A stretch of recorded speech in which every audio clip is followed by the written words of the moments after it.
Hi guys, it's Lisa.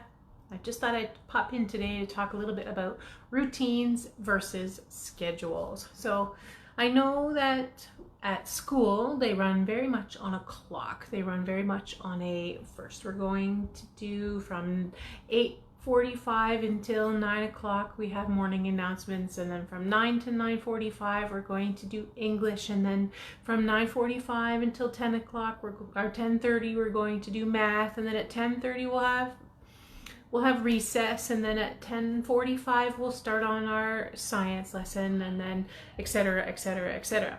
So a schedule tells you what to do when. At home you may find that this isn't quite as easy as it seems, because let's face it, life at home is much more fluid, much more flexible, and honestly I'm not sure running by your clock is something that you want to do. What happens if you schedule on your clock that on clock between 9:30 and 10 is going to be math, and then you struggle with the math lesson, and at 10:30 you haven't done the math lesson, so you've completely skipped over your English lesson, and now you're 10:30, and according to the schedule you should be taking a break right now, and you're not. So schedules at homeschool tend to be pretty hard to follow, and honestly I personally do not recommend writing a schedule that says do this at this time, because you're going to find it almost impossible to succeed with. Instead, I highly recommend that you use a routine.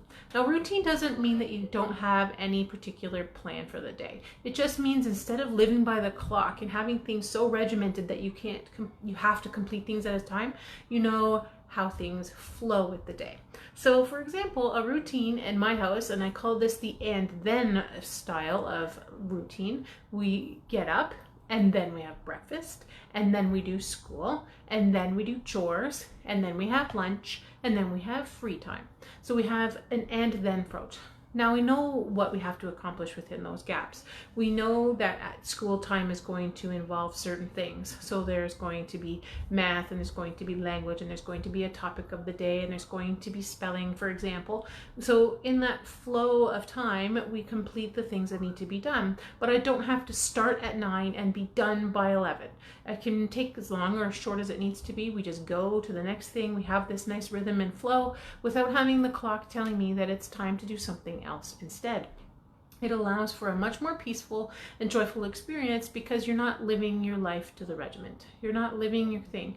You're not living the thing. You're not living according to the clock. So I just want to encourage you to consider running your day on a routine as opposed to a schedule. Okay.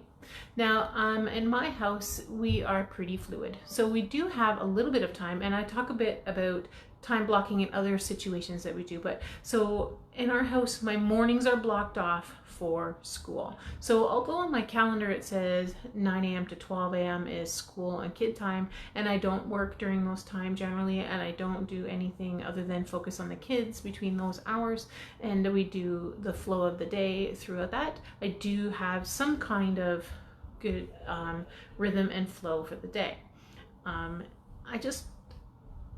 I caution schedules, because we are conditioned to think that the clock is how we need to run our lives. And please just remember that we need to be flexible when we're homeschooling. We need to just have a rhythm that follows in.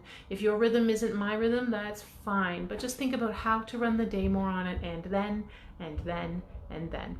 So that's my recommendation. Try a routine over a schedule. If you have any questions or you want to chat, feel free to leave them below, and I'll be happy to talk about that idea more. Okay? Hope you're having all a great day, and we'll talk to you later. Bye.